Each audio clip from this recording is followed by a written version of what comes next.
The Secret History of the Moon. Many solemn nights, blonde moon, we stand and marvel, sleeping our noons away. Matsunaga Teitoku. Since the dawn of consciousness, humanity has looked up at the pale light in the night sky and wondered.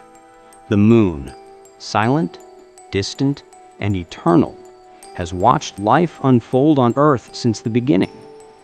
To our ancestors, it was a mystery, a symbol, a companion.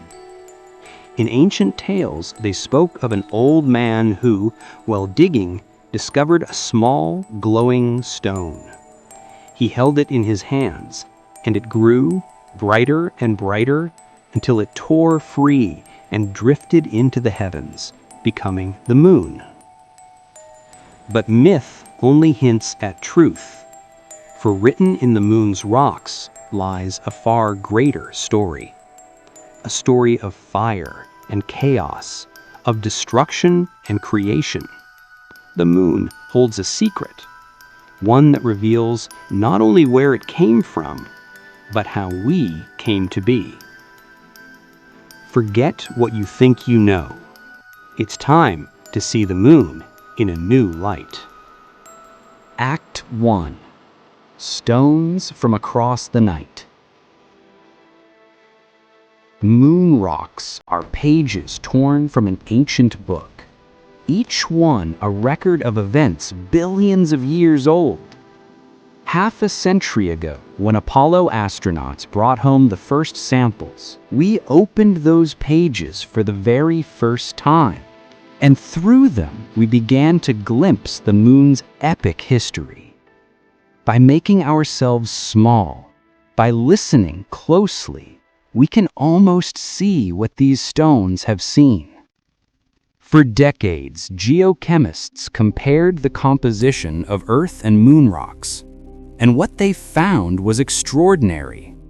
Their chemical signatures, their elemental fingerprints, were identical.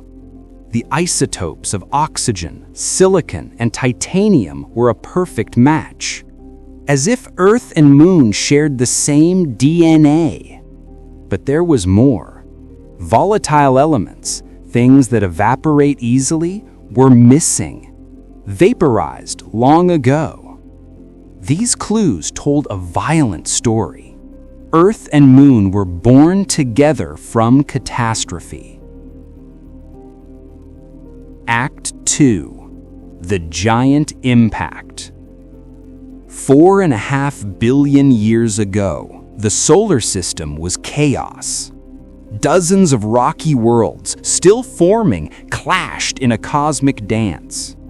Amid this turmoil was a young, molten Earth, a planet still searching for stability.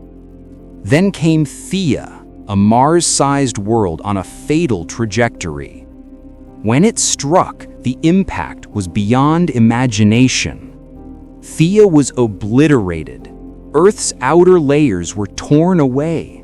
The planet itself became a swirling ocean of molten rock, shrouded in a sky of vaporized stone. Out of this chaos, debris began to gather, a glowing ring encircling the wounded Earth. And within a mere 100 years, that ring condensed into a new world, the moon. This is the giant impact hypothesis, the reigning explanation for decades. It fits so much of what we see, but not everything. Because if the moon was made mostly from Theia, its chemistry should differ from Earth's. Yet the two are twins. Their isotopes indistinguishable. Something doesn't add up. Could the story we've believed for generations be wrong? Act 3. Radical Theories. To solve the mystery, scientists dared to imagine the unthinkable. One idea, the georeactor hypothesis, proposed that early Earth's interior was rich in radioactive elements like uranium. Over time, centrifugal forces might have concentrated these elements until one day, A colossal underground nuclear explosion tore through the crust, blasting material into orbit, material that became the moon. It would explain the chemical similarities perfectly, but such an explosion would require conditions that may never have existed. The theory, dramatic as it is, remains speculative. Perhaps the answer isn't in our assumptions, but in changing the way we see planets. Act 4. Synestia, the planet that wasn't a planet. Re-examining the giant impact led to a revolutionary new concept, the synestia hypothesis. Maybe the Earth wasn't struck and left as a planet.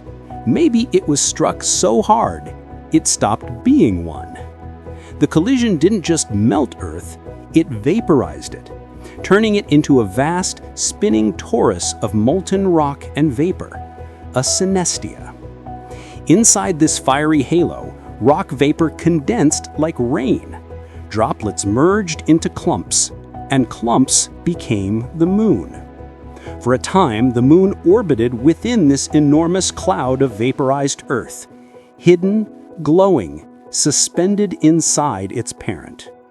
As the synestia cooled and collapsed, Earth took shape again, and the moon slowly drifted outward.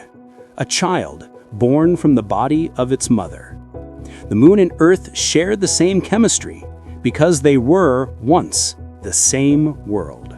Act 5. Forgotten Waters and the Hand of Life. But the moon's story doesn't end in fire. There was a time when it may have known water, and perhaps, briefly, even life. Twice in its history, vast volcanic eruptions spewed water vapor from deep within the moon's mantle, forming temporary atmospheres, and maybe even pools of liquid water on the surface. Imagine standing beneath an alien sky, floating in a lunar sea, watching the blue Earth rise overhead. Could life from Earth, carried by asteroid impacts, have found refuge there, even for a moment? If it ever did, it was fleeting. The moon soon lost its atmosphere, and its surface was left dry and silent once more. Yet the moon still shaped life in a profound way. Its gravity steadied Earth's axis, preventing chaotic climate swings that could have extinguished life before it began. Without the moon, we might not be here at all. Act 6. The Eternal Companion. To know the moon's story is to understand our own. Its birth is our birth. Its scars are our history. We've learned so much, but many pages remain unread. Will we return to the moon? The choice is ours. It waits for us, as it always has. Quietly shining, keeper of Earth's most ancient secret.